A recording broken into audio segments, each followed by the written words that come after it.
Abbey, O.R. Taking It Easy. B.Y. Lucy Ellen Guernsey, published by Booker's Contents. Chapter I. The Green Pail. 2. Trying Again. Tray. Consultacy. 4. A Change. V. Mrs. Powell. 6. Kindling a Fire. Chapter 1. The Green Pail.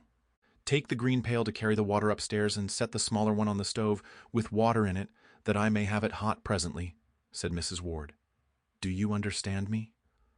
Oh, yes, I know, answered Abbey confidently.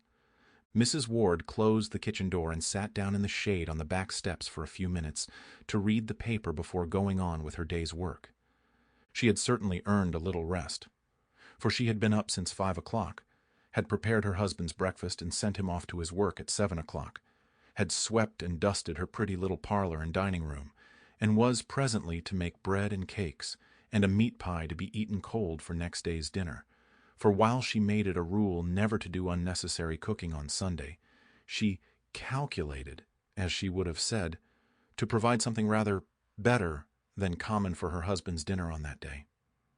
She was the wife of a hard-working, painstaking printer, a man who never missed a day's work from idleness or a spree, but who yet had hard work enough to maintain his family at home, help support his old mother, keep his house and life insured, and make both ends of the year meet.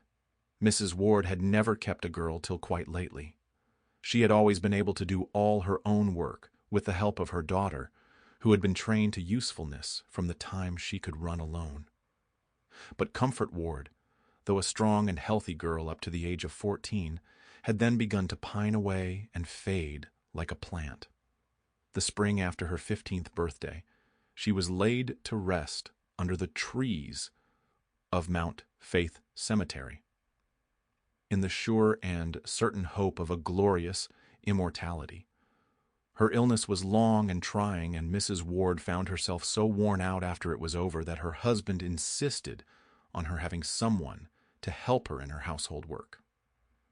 So she hired Abbey Jenkins, a stout girl of 14, who had already lived in 2 or 3 different places, but for some reason, which no one seemed exactly to understand, had never stayed long in any one of them. Everyone told Mrs. Jenkins that her Abbey could not possibly have a better place.